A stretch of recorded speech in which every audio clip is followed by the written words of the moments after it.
Ayan. Okay. So in a triaxial shear test of a cohesionless soil, the soil cylinder was subjected to a liquid pressure of 20 kilopascal inside the chamber.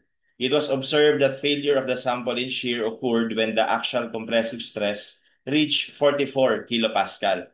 So the angle of internal friction in degrees is nearest to what? So pinapahanap lang dito yung angle of friction. So mga given sa atin dyan, unang-una, yung cohesion natin, zero, kasi cohesionless daw eh. Tapos, yung binigay dito na liquid pressure inside the chamber, yan actually yung tinatawag natin na chamber confining pressure or yung sigma 3 sa triaxial. So 20 kilopascals. And then lastly, we have the axial compressive stress.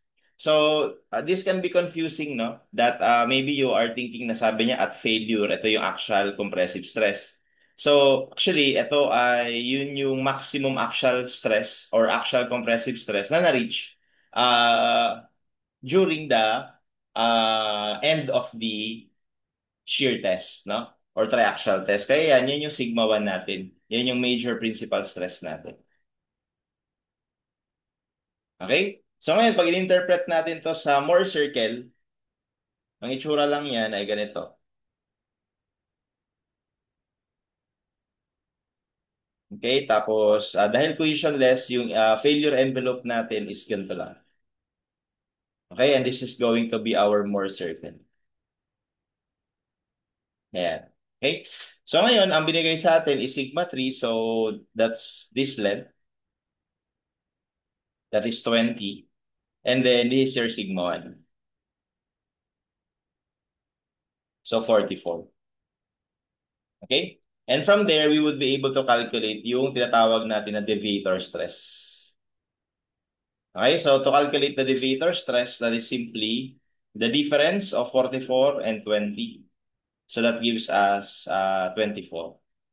And in turn, we can calculate also the radius, di ba? Because the radius will simply be the half of the deviator stress. So therefore, this tells us that the radius is 12 kilopascals. Now, because this is our angle of friction, so we can just solve for that using this triangle.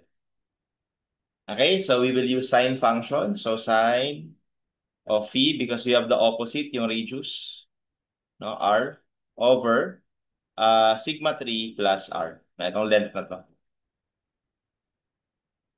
Okay, that is your hypotenuse.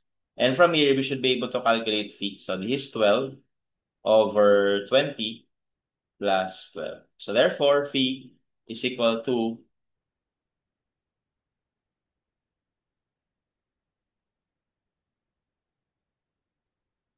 22.02 degrees.